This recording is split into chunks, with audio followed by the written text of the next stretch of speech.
Okay, so obviously you're on a tight 11-day run, 2 games in. It's going well. Yeah, so far so good. Need to keep that going. It's key that we try and keep that momentum. How's the squad doing energy-wise? I think you only find that out when you get into the game, but good performances and good results certainly help the mentality and help them feel they're not as tired. Obviously, a player doesn't score a hat-trick unless he's doing quite well. But are you convinced that you do see George as a centre forward? I think he's just a forward, whether that's down the middle, he's just a forward. And I've said for a long time there's a really good player in it. And his training session on Christmas Eve got him in the team for Newport. It was that good. It's one of the best training sessions I've ever seen. And he told me after that he classed himself really as a number 9. So I said it was nice of you to tell me that after 6 months, George. But listen, he's had one game. It's one game. That's all it is, and he's got to replicate that if he gets the opportunity against Cheltenham.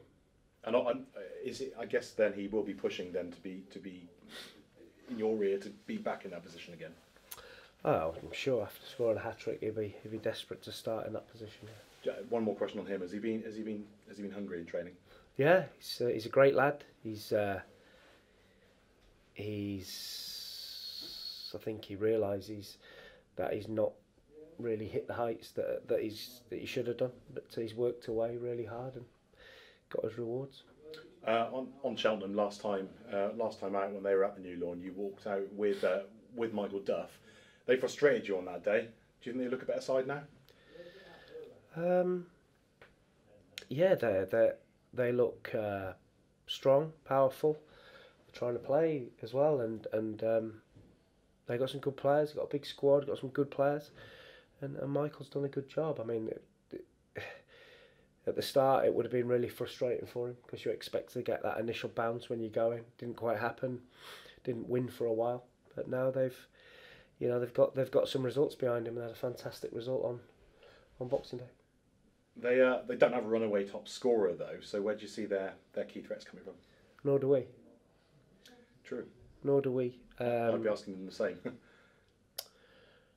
They've got some big players. Got a lot of aerial threats. So we have to make sure that we deal with every situation that comes in and around our penalty area.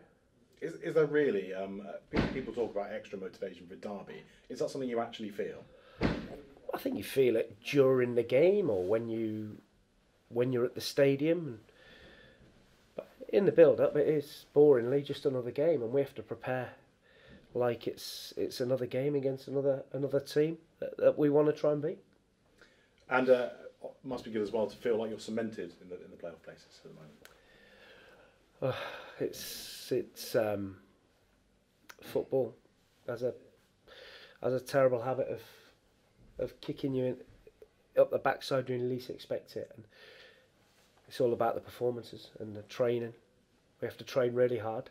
The way we play, and we have to train really hard to make sure that our performances are key and good. And if our performance is not good, we tend not to get a result. So it's about working hard, performing, trying to keep those results going. Last one from me. Just any injury updates or people who maybe nothing new. No, we got through to the Newport game in good health. Thank you. Matt, the media man, informed me that there's going to be an away allocation sellout. Great news for your team. Great. We're getting there, and the away following again was superb at Newport, and they sang their hearts out. You saw the response it got from the players in terms of the performance and the way they thanked them at the end of the game, and it's key to grow a successful club. You have to have a good following. Is that away support like an extra goal for you boys when you step out on an away game?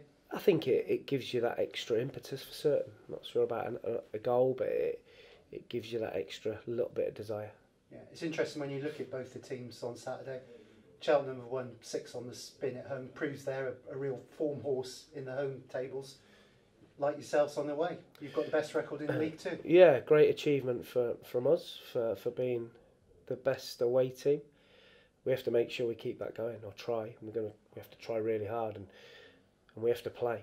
If we get away from what we do, the first 10 minutes at Newport, we started booting the ball straight into Newport's strength, and we can't do that. We have to play, and if we do, then we're a dangerous outfit, and we did that for the rest of the game, and we got our rewards. So we have to go there, perform well, but we're really aware and respectful that Cheltenham are a good team as well, and we've looked at all their strengths and their weaknesses, and it's up to us to try and go and get about that. Yeah, I've got a silly question for you now. Would you have taken where you are in the league table at the start of the season? Give me a silly answer. 100%, yeah, of course we would. But you see how tight the table is. I think down to maybe 12th. There's a couple of points, but you look at the top as well. From us to the playoff place is the automatic is 2 points. So we want to strive, and we want to try and win as many games as we can, and to see if we can be a little bit cheeky and sneak in the top end of the table. Why not? And it's incredible to see little Forest Green in touching place of automatics now. It's great, isn't it? It's great. We're going under the radar. Nobody spoke about us. Nobody mentions us, which is fantastic. And long may that continue. Looking ahead to January, do you expect your January transfer window business to be done early doors? Yeah. Hopefully it's done within the next couple of days, or all agreed, and we can get that player or a couple of players bedded in, ready to go for the Oldham game.